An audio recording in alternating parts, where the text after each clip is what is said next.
It will never cease to amaze me that during the massive decline of Black Ops 6, Ubisoft said we're pulling the plug on Xdefiant because we're not making money off of it, when literally Call of Duty was crumbling more than a Nature Valley bar. What's going on, guys? Miller Killer here. And, yeah, I miss Xdefiant, man.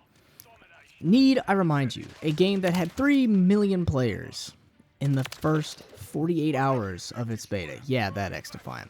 So look, I've been subbed to the Xdefiant subreddit for a while now, and I've been seeing a lot of people posting the clips that they've had saved up since the game has shut down.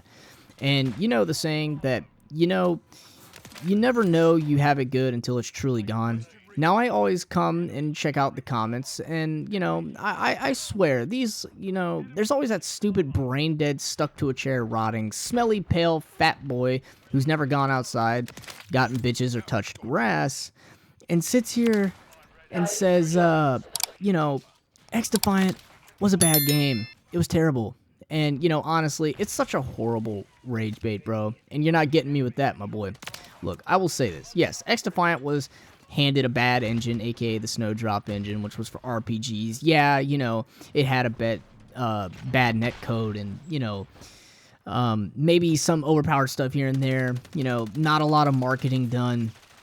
But man, it was just pure. Literally the old Call of Duty formula with a hint of the advanced era of COD. It was just good, man. I mean, the guy who made Modern Warfare 2, and I'm going to say this again, in my opinion, a game that people like overhype, Mark Rubin literally was coming in on holidays to fucking please us and fix his game. Nobody bats an eye. But yet, when Call of Duty goes months without an update, which has happened so much in the past few years, everyone loses their fucking mind. Yes, it had slow updates, but my god, man. He was working day and night to deliver what was literally Call of Duty in the old-fashioned way, man. Look, Xdefiant, fortunately, got the plug pulled and was still dropping content. That's dedication. Dedication we don't see from Call of Duty, unless it's the form of store bundles. But, the data and SBMM is what literally keeps this game unbeatable. COD's just too big to fail. Xdefiant, at its core, was absolutely a wonderful game, man. And after all they did, it felt better and better each time. Like, I played it after each update, and it just felt better, man. Even the small updates felt great. They felt like they were actually, doing something. Community feedback was also actually taken into account to make the next hot patch or update, man. Like, why hate on it? Yeah, the hype for this game died down, but, it was still holding a decent player count. Come on, man.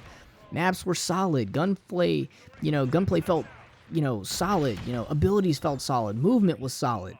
This game on paper was solid, and in execution, man, let me tell you, in execution was still pretty damn good. And what makes this worse is that Call of Duty was failing hilariously bad, and Ubisoft just said, yeah, we're gonna kill it, man. I'm guaranteeing you that when everyone left this game, everyone was chuckling. And, Call of Duty was dying. And they all go back to Call of Duty. And then once Call of Duty hit a absolute all-time low, they come back, once more for a solid run, and playing Xdefiant because it was better than Call of Duty. And they came back for that solid run until time was up. Then, player numbers went up, of course, for everyone to get their last, games in, before it had officially gone away. But, you had to get that last play in before it goes away for good. And I feel that's why a lot of people did, and the numbers soared up. One final game on a solid game overall. One thing's for sure. If Xdefiant was still around, it would be booming right now amidst the Call of Duty crisis. And we all know that for a fact, man.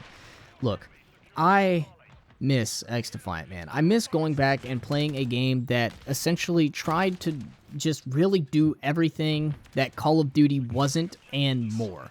I felt Xdefiant was really taking the cake here for some of the best, FPS shooter genre games that we have gotten in the recent years. And even when I did play it, I still felt that Xdefiant just was a lot funner to play. And then you look at Call of Duty and you're just like, well, kind of right back into the same meat grinder, you know, get handed 1 win and 9 losses matches in a row, you know, consistently try to keep you doing your worst and then doing your best at the same time. It's just not fun, man. And Xdefiant, it was all on you. It took skill. It took a lot of dedication to get good and play the game. Whereas Call of Duty, it doesn't, man. And that's what I miss the most. I miss a simple, fun game that gave everyone the opportunity to shine, just like old Call of Duty used to, man. And that's why I say, if Xdefiant was still around, it would be booming right now. Unfortunately, there's no news of an Xdefiant 2, but what I can say without a doubt is I do miss the game. Ladies and gentlemen, that is all I have for you today. Please, if you made it this far in the video, go ahead, drop a like, and hit that subscribe button. But other than that, ladies and gentlemen, I will catch you all in the next one. Peace. Not. It's Corbius.